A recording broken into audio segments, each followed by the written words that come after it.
ഇപ്പൊ ജാസ്മിന്റെ ഒരു പുതിയ വീഡിയോ ആണ് ഇപ്പൊ വൈറലായിക്കൊണ്ടിരിക്കുന്നത്. ജാസ്മിൻ ചായ വെക്കാണ്. ചായ വെക്കുന്ന സമയത്ത് സ്പൂൺ കൊണ്ട് നമ്മളെല്ലാവരും ബിഗ് ബോസ് ഇന്നലത്തെ എപ്പിസോഡ് എന്തരടെ അവിടെ നടക്കണം എനിക്ക് അറിയാൻ പാടില്ലാത്തോണ്ട് ചോദിക്കുന്നു. ഈ ബിഗ് ബോസ് സത്യം പറഞ്ഞ ഒരു മടലും വെട്ടി മറ്റേ ബിഗ് ബോസ് അവിടെ അനൗൺസ് ചെയ്യില്ല, അങ്ങേര് ഒരു മടലും വെട്ടി അകത്ത് കയറി എല്ലാത്തിനും അടിച്ചോട്ടിക്കുകയാണ് ചെയ്യേണ്ടത്. ഇതിനേക്കാളും നഴ്സറി പിള്ളേരെ ഉള്ളാടെ, ഇതിനേക്കാളും നഴ്സറി പിള്ളേരെ ഉള്ള. പിന്നെ ഇന്നലെ ഒരുത്തി ചായയില് അവള് കുടിച്ചിട്ട് ആ സ്പൂണിട്ട് ചായയിലിട്ടൊക്കെ കറക്കുന്നുണ്ട്. ഞാൻ അത് കൊടുക്കാം, അതിലോട്ട് വരാം. അപ്പൊ ഇന്നലത്തെ എപ്പിസോഡ് ലൈവ് എല്ലാം കണക്കിന് ഒന്ന് തന്നെയല്ല സാധനം.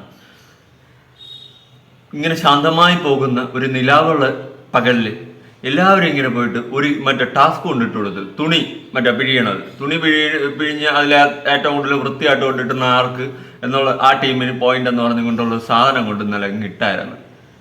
കച്ചറ പിള്ളേരെ പോലെയാണ്, കച്ചറ പിള്ളേര്. ഇതിനേക്കാളും വേറെ നഴ്സറി എന്ന് എനിക്ക് ഇന്നലെ തോന്നി. എന്തിനിടെ അടിവെക്കണൊക്കെ കാണുമ്പോൾ നമ്മള് ഒരുമാതിരി കിളി പറഞ്ഞിരുന്നു പോകും. എന്നിട്ട് അവസാനം ജിൻഡോയും ഗബ്രിയും കൂടി, ജിൻഡോ ഗബ്രീനെ തന്തയ്ക്ക് വിളിച്ച്. അതിൽ ഞാൻ ഒരിക്കലും തെറ്റു പറയത്തില്ല ജിൻഡോയെ അവൻ ആദ്യം വിളിച്ച് തന്തയ്ക്ക് വിളിച്ചില്ല, ചീത്ത വിളിച്ചപ്പോൾ അവൻ തിരിച്ച് തന്തയ്ക്ക് വിളിച്ച്. എന്തെങ്കിലും വിഷയമുണ്ടോ? ഒരു വിഷയമില്ല. പിന്നെ ഈ പറയുന്ന പോലെ വീട്ടിലുള്ളവരെ വിളിക്കുന്നത് മോശമാണ്, ശരിയല്ല.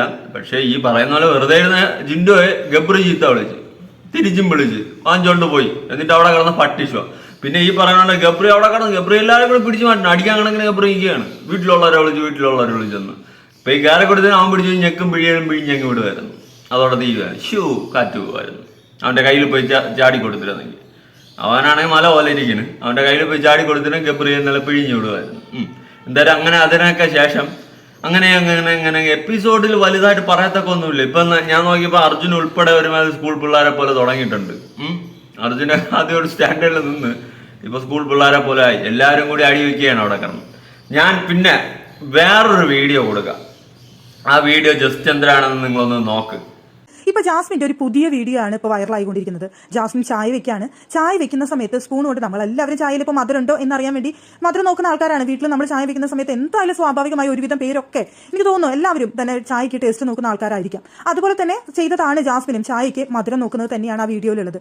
പക്ഷെ മധുരം നോക്കിയതിന് ശേഷം ബാക്കി ആ സ്പൂണിലുണ്ടായിരുന്ന ചായ അങ്ങനെ തന്നെ കൊണ്ടുവന്ന് ഈ ബാക്കിയുള്ള ചായയിലേക്ക് കൊണ്ടുവന്ന് ഇങ്ങനെ ഒഴിക്കുന്ന പോലെ അങ്ങനെ കാണിക്കുന്നുണ്ട്, ഒഴിക്കുന്നതായിട്ട്. അത് മഹാവൃത്തികേടായിട്ടാണ് നമുക്ക് ആ വീഡിയോ കാണുന്ന സമയത്ത് തോന്നുന്നത്. അപ്പോൾ സ്വാഭാവികമായും ജാസ്മിൻ ഇങ്ങനെയുള്ള കാര്യങ്ങൾ അവിടെ നിന്ന് കാണിക്കുന്ന സമയത്ത് ഇതുപോലുള്ള വീഡിയോ ക്ലിപ്പുകൾ സോഷ്യൽ മീഡിയയിൽ വൈറലാവാണ്.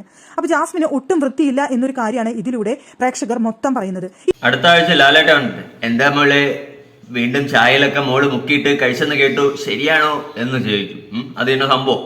ഇവക്കാണെങ്കിൽ ബോധമില്ല, വൃത്തിയില്ല, എടുപ്പില്ല. അവള് കുളിക്കൂലെന്ന് അവളെ തന്നെ കൊടിയും പിടിച്ച് നടക്കുന്ന ടീംസാ. അതുകൊണ്ട് അവളെ പറഞ്ഞിട്ട് കാര്യമില്ല. സംഭവം എന്താണെന്ന് വെച്ച് കഴിഞ്ഞാൽ ഇവള് ചായ ഉണ്ടാക്കണം, കിച്ചൺ ടീമിൽ ചായ ഉണ്ടാക്കുന്ന ടൈമിൽ ഇവള് തന്നെ മറ്റേ ചായ ടേസ്റ്റ് ചെയ്യുന്നു. അടുത്ത് അവൾ ആ ബാക്കി ടേസ്റ്റ് ചെയ്തതിന്റെ ബാക്കി തിരിച്ചൊഴിക്കുന്നു. എന്തരടാ ഇത്? ബാക്കിയുള്ള ആൾക്കാർക്ക് കൊടുക്കണം. നമുക്ക് സ്വന്തമായിട്ട് നമ്മൾ ഒറ്റയ്ക്ക് ചായ ഇട്ട് കുടിക്കണമെങ്കിൽ ഇത് എന്തിനു വേണോ ചെയ്യുന്നത്, മണ്ണുവരിയുടെ എന്തിനാന്ന് വെച്ചാൽ ചെയ്യും. അല്ലാണ്ട് ഇത് വന്നിട്ട് നാട്ടുകാർക്ക് ബാക്കി പിള്ളേർക്ക് മൊത്തം കൊടുക്കണം, ചായയിൽ വന്നിട്ട് കാണിക്കണം പരിപാടികളും മറ്റും കണ്ടു കഴിഞ്ഞാൽ അടിച്ചളവ് കീറാൻ തോന്നും. ബാക്കിയുള്ള കണ്ടസ്റ്റ് ഇത് കാണുകയാണെങ്കിൽ കിച്ചണിൽ ഷട്ടർ ഇട്ട് അവർ പോകും. അവർ പട്ടിണി കിടക്കും, ചത്താലും കുഴപ്പമില്ല, പട്ടിണി കിടക്കും അന്തസ്സോടെ. ഇവക്ക് ഇത്ര ബോധമില്ലാത്തവളായിപ്പോലെ. ഇവള് എന്താണ് ഇത്? എവിടെ നിന്നാണ് ഇവള് ഈ ഒരു രീതിയൊക്കെ പഠിച്ചിട്ട് വന്നത്? എനിക്ക് അറിയാൻ പാടില്ലാത്തോണ്ട് ചോദിക്കുകയാണ്. നമ്മൾ ഒരു ബേസിക് മാനേഴ്സ് ഇല്ലേ, ആ സാധനം ഇവക്ക് കീപ്പ് ചെയ്യാൻ അറിയത്തില്ലേ? ഇവളെന്താ ഇങ്ങനെ? കുറെ ചിന്തിക്കുമായിരുന്നു. ഇവളെന്താ ഇങ്ങനെ ഒരു ബേസിക് മാനേഴ്സ് പോലല്ലോ. മറ്റുള്ള ആൾക്കാർക്ക് ഉൾപ്പെടെ ഇട്ട് കൊടുക്കുന്ന ചായയാണ്. അവളെടുത്ത് ടേസ്റ്റ് ചെയ്തിട്ട് ബാക്കി വെച്ച് ടേസ്റ്റ് ചെയ്തിട്ട് ബാക്കി എടുത്ത് ഒഴിക്കുകയാണ്. ഇനിയിപ്പോൾ അവള് ടേസ്റ്റ് ചെയ്ത് കഴിച്ചൊന്നും കൊണ്ട് ബാക്കിയുള്ളവർക്ക് മുത്തു കൊഴിഞ്ഞു പോകുന്നൊന്നും അല്ല ഞാൻ പറയുന്നത്. പക്ഷെ ഒരു ബേസിക് മാനേഴ്സ് ഉണ്ട്. നമ്മൾ കുടിച്ചതിന്റെ ബാക്കി എടുത്തിട്ട് ബാക്കിയുള്ള എല്ലാവർക്കും ഒന്നും പിടിക്കത്തൊന്നുമില്ല, മനസ്സിലായോ? എല്ലാവർക്കും നല്ല ആർക്കും പിടിക്കത്തില്ല. വേറൊരാളെ വെച്ച് അപ്പൊ നമ്മളെ ക്ലോസ് ആയിട്ടിരിക്കണം, നമ്മുടെ അച്ഛനോ അമ്മയോ ഭാര്യയോ പെങ്ങളോ അനിയന്മാരൊക്കെ ആണെങ്കിൽ നമുക്ക് കുഴപ്പമില്ല, നമ്മൾ അവരെ കഴിച്ചതിന്റെ ബാക്കി. ഫ്രണ്ട്സൊക്കെ ആണെങ്കിൽ നമ്മൾ അവരെ കഴിച്ചതിന്റെ ബാക്കിയൊക്കെ കഴിക്കും. ക്ലോസ് ഫ്രണ്ട്സ് അങ്ങനെ നമ്മൾ ആ ഒരു ഇതിൽ വരുമ്പോൾ നമ്മൾ കഴിക്കാം. അല്ലാണ്ട് ഇവിടെ വന്നിട്ട് ഷോയ്ക്കകത്ത് വന്നിട്ട് ഇവള് കുടിച്ചതിന്റെ ബാക്കി ഇവള് നക്കിയതിന്റെ ബാക്കിയും കഴിക്കാൻ ഗബ്രി മാത്രമേ അവിടെ കാണത്തുള്ളൂ, വേറെ ആരും കാണത്തില്ല. അവനും ഇന്നലെ തള്ളി പറയാനായിട്ട് പക്ഷെ ഇന്നലെ എപ്പിസോഡിൽ ആ സാധനം കട്ടായതാണ്. അവനും ഇന്നലെ തള്ളി പറയാനായിട്ട്.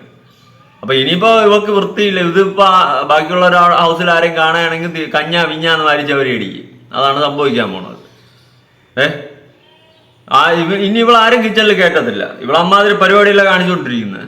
ഇവക്ക് കുറച്ചെങ്കിൽ ബോധം അവരെ ബുദ്ധിയുണ്ട്. ഇത്രയും ആൾക്കാർക്ക് ഇട്ട് കൊടുക്കണം ചായയല്ല അവള് നക്കിയിട്ട് വീണ്ടും എടുത്ത് കോരി ഒഴിച്ചു കൊടുക്കുന്നു. ഇങ്ങനെയും ബോധവും വിവരമില്ലാത്ത ഓരോന്നൊക്കെ കുറ്റിയും പറിച്ച് വന്നാൽ ഇത് ബിഗ് ബോസ്, സത്യം ബിഗ് ബോസിനോടാണ് എനിക്ക് ചോദിക്കാനുള്ളത്, ഇതിനെയൊക്കെ എവിടെ നിന്ന് കിട്ടി? എങ്ങനെയാണ് സെലക്ട് ചെയ്തത്? നിങ്ങൾ മറ്റേ ബുദ്ധിയില്ലാത്തതും ബോധമില്ലാത്തതും വിവരമില്ലാത്തതെന്നാണ് സെലക്ട് ചെയ്തത്. എനിക്ക് അങ്ങനെയാണ് തോന്നുന്നത്. എനിക്ക് അങ്ങനെയാണ് സീരീസിൽ അങ്ങനെയാണ് തോന്നുന്നത്. അങ്ങനെയുള്ള കുറെ എല്ലാവരും പറയില്ല, കുറച്ച് ടീംസിനെ എടുത്തിട്ടിട്ടുണ്ട്. പിന്നെ ജിൻഡോയെ പറ്റി പറയാനാണെങ്കിൽ എനിക്ക് 100 നാക്കാണ് കേട്ടോ. ജിൻഡോ ആണെങ്കിൽ എന്തിനാണ് അവൻ ചെയ്യണമെന്ന് അവനും അറിഞ്ഞൂടെ, കൂടെ നിൽക്കണമെന്ന് പറഞ്ഞൂടെ. അവൻ വിഴുങ്ങി അവൻ പറയും, പൂർണ്ണമായിട്ടും അവൻ പറയത്തില്ല. ഓക്കെ, അവന്റെ സ്ട്രാറ്റജി ആണെങ്കിൽ അവൻ അതും വെച്ച് കൊണ്ടാടട്ടെ, അല്ല ഇനിയിപ്പോ എന്തൊരു പറയാം. പിന്നെ വേറൊരു പോസ്റ്റ് ഞാൻ ഇവിടെ കൊടുക്കാം. ഞാൻ ഇന്നലെ കണ്ടപ്പോൾ ഏറ്റവും കൂടുതൽ ചിരിച്ചൊരു സാധനമാണ് കേട്ടോ ഈ ഫോട്ടോ. പോലീസുകാർ ആരെന്ന് പിടിയിട്ട് ജാസ്മിന്റെ ഒരു പഴയ ഫോട്ടോയാണ് ഇത്. മറ്റേ കുക്ക് വിത്ത് കോമഡി അതിലൊക്കെ അഭിനയിച്ച സമയത്തുള്ള ഒരു ഫോട്ടോയാണ്. അപ്പൊ ഇതിന് താഴെ വന്ന കമന്റ്, ഒരൊറ്റ കമന്റ് ഞാൻ ചിരി ഇല്ലാണ്ടായി. ട്രാഫിക് പോലീസ് ആവും, ബ്ലോക്ക് മാറ്റാൻ വന്നതാ. ഞാൻ ഒരു രക്ഷയില്ല. അത് കമന്റ് അടിച്ച് ആരായാലും ജുനൈദ് കൊടക്കാടൻ എന്ന് പറയുന്ന ഒരാളാണ് കേട്ടാ. ഒരു രക്ഷയില്ലെന്ന് വെച്ച് കഴിഞ്ഞാൽ ഒരു രക്ഷയില്ലാത്ത കമന്റ്. ഞാൻ ലൈഫ് ടൈം സെറ്റിൽമെന്റ് അങ്ങ് തരാണ്. സൂപ്പർ കമന്റ് കേട്ടാ. വേഷത്തിനനുസരിച്ച കമന്റ് അങ്ങ് കൊടുത്തിട്ടുണ്ട്. അപ്പൊ അതുകൊണ്ട് അത് ജസ്റ്റ് ഇടയിൽ കൂടി ഒന്ന് ഊക്കിയിട്ട് പോവാന്ന് വിചാരിച്ച് കൊള്ളാം. ഇപ്പൊ എപ്പിസോഡ് പറയുകയാണെങ്കിൽ ഞാൻ പറഞ്ഞില്ലേ, നേഴ്സറി പിള്ളേരെ വിട്ട പോലെ കുറെ എണ്ണം കിടന്ന് എന്തൊക്കെ കാണിക്കുന്നു. ഇവിടെ കിടന്ന് കാണിക്കുന്ന കാട്ടാപ്പള. പിന്നെ ജാൻമണി, നോറ എല്ലാരും കൂടി അടി വഴക്ക് കരച്ചിലും വീഴ്ചില്. റസ്മിൻ അവിടെ കിടന്ന് എന്തൊക്കെയാ കാണിക്കണ്. ബാത്റൂമിൻ്റെ അകത്ത് നിലവിളിക്കുന്നു, അപ്പുറത്ത് പോയിരുന്ന് കരയുന്നു. നോറ വന്നിട്ട് അവിടെ ഇരുന്ന് വഴക്കുണ്ടായി. നോറയായിട്ട് ചെറിയ ഇഷ്യൂ ഒക്കെ ഉണ്ടായി. മറ്റേ ജാൻമണിക്ക് എന്തിന്റെ കേടാന്ന് ചുമ്മാ തേർഡ് റൈറ്റ് എന്നൊക്കെ കയറി വിളിക്കുന്നു. അതൊക്കെ വളരെ മോശമാണ്. തേർഡ് റൈറ്റ് എന്നൊന്നും വിളിക്കേണ്ട ഒരു കാര്യമില്ല. എന്തിനാണ് അവർ ഉദ്ദേശം?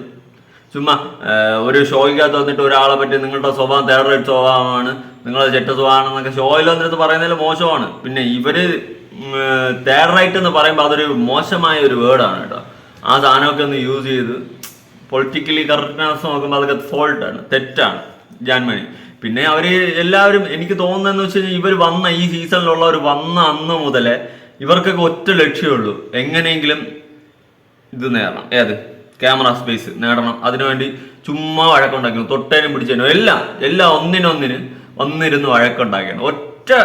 വേറെ ഉദ്ദേശം അവർക്കില്ല. വഴക്കുണ്ടാക്കുക, അടിയുണ്ടാക്കുക, നാട്ടുകാരെ കാണിക്കുക, അതിൽ മാസമാവുക, ഇതാണ് അവരുടെ ഉദ്ദേശം. പക്ഷെ ഇവരുണ്ടാക്കുന്ന വഴക്കുകൾ എല്ലാം നെഗറ്റീവായിട്ടാണ് പുറത്തു പോകണമെന്ന് ഈ കോപ്പിലെ സാധനങ്ങൾക്കൊന്നും ഒരു ചിന്തയുമില്ല, ബോധവുമില്ല, വിവരവുമില്ല, പൊക്കണവുമില്ല. ആ അവസ്ഥയിലൂടെയാണ് പോകുന്നത്. മനസ്സിലായി? കുറച്ച് ലെവലേശം ഒന്നുമില്ലടേ. ആദ്യം പോലെ അന്ന് പോലെ വഴക്ക് ഇവർക്കൊന്നും ഇപ്പൊ നമ്മൾ ഒരു പ്ലാറ്റ്ഫോമിൽ പോയിട്ട് നമ്മുടെ പോസിറ്റീവ് സൈഡുകൾ നമ്മൾ കാണിക്കാൻ നിൽക്കുക. മനസ്സിലായോ? ഒരു റിയാലിറ്റി ഷോയോ ഒരു സോഷ്യൽ മീഡിയ പ്ലാറ്റ്ഫോമിൽ എന്തെങ്കിലുമൊക്കെ നിന്ന് കഴിഞ്ഞാൽ നമ്മുടെ പോസിറ്റീവ് സൈഡ് വേണം കാണിക്കാൻ, അല്ലാണ്ട് നെഗറ്റീവ് സൈഡല്ല അവിടെ വാരിക്കൂട്ടി കാണിക്കേണ്ടത്. ഈ ചിലവർക്കൊരു ധാരണയുണ്ട്, ഈ കണ്ടസ്റ്റൻസ് മിക്കവർക്ക് ധാരണയുണ്ട്, ബിഗ് ബോസ് എന്ന് പറയുമ്പോൾ അവിടെ പോകണം, വഴക്കുണ്ടാക്കണം, അടിയുണ്ടാക്കണം, കണ്ടന്റ് കൊടുക്കണം. ഈ കണ്ടന്റ് കൊടുക്കണം എന്ന് ഉദ്ദേശിക്കുന്നത് അടി വഴക്ക് ഈ സാധനമാണ് ഇവർ ഉദ്ദേശിക്കുന്നത്. പ്രേക്ഷകർ കാണാൻ ആഗ്രഹിക്കുന്നു, ഇല്ലെന്ന് പറയുന്നില്ല. പക്ഷെ ഈ അടിയും വഴക്കും ന്യായമല്ലാത്ത കാര്യത്തിനാണ് ഉണ്ടാക്കുമ്പോൾ നേരവും കാലവും പെട്ടിയും കണക്കെ എടുത്ത് പോകാൻ നമ്മുടെ രതീഷ് പോയതുപോലെ. മനസ്സിലായോ? അതുകൊണ്ട് അതിനൊക്കെ ഒരു എത്തിക്സും കാര്യങ്ങളൊക്കെ വേണം. ഇവര് ചുമ്മാ തൊട്ടേനും പിടിച്ചതിനും അടി വഴക്ക് എന്തുവാടേ? നമ്മളല്ലാണ്ട് റിയൽ ലൈഫിൽ തന്നെ ഒരു വീട്ടിൽ ഇങ്ങനെ താമസിച്ചു കഴിഞ്ഞാൽ ഇങ്ങനെ അടിയും വഴക്കും ഉണ്ടാവുമെന്ന് എനിക്ക് തോന്നുന്നില്ല. പണ്ടത്തെ കൂട്ടുകുടുംബങ്ങളിൽ ജനങ്ങൾ ഇഷ്ടം പോലെ പേരുണ്ടല്ലോ, ഇത്ര അടിയൊന്നും ഉണ്ടാവില്ല. ഇത് ചുമ്മാ തൊട്ടേനും പിടിച്ചതിനും അടി തന്നെ. ചുമ്മാ അടി വഴക്കും, അത് മാത്രമേ ഉള്ളൂ. എന്തൊക്കെ അവിടെ എൻജോയ്മെന്റ് ചെയ്യാം, ഫ്രീ ടൈമിൽ സംസാരിച്ചൊക്കെ ഇരിക്കാം, നല്ല നല്ല കാര്യങ്ങൾ പറയാം. ഒന്നിനും ഒരു ഇതുമില്ല, ചുമ്മാ അടി വഴക്ക്. അടി വെച്ചാലേ ഇവിടെ ആൾക്കാർ വോട്ട് ചെയ്യുമെന്നാണ് ഇതിൻ്റെയൊക്കെ വിചാരം. ഇവിടെ അടി വെക്കണമെന്ന് ഒന്നിനും എനിക്ക് കണ്ടുകൂടാ സത്യം പറഞ്ഞാൽ. എന്തായാലും നിങ്ങളുടെ അഭിപ്രായങ്ങളും കാര്യങ്ങളും ഉറപ്പായിട്ട് താഴെ കമന്റ്. പുതിയ വീഡിയോ ആയിട്ടാണ്. ബൈ.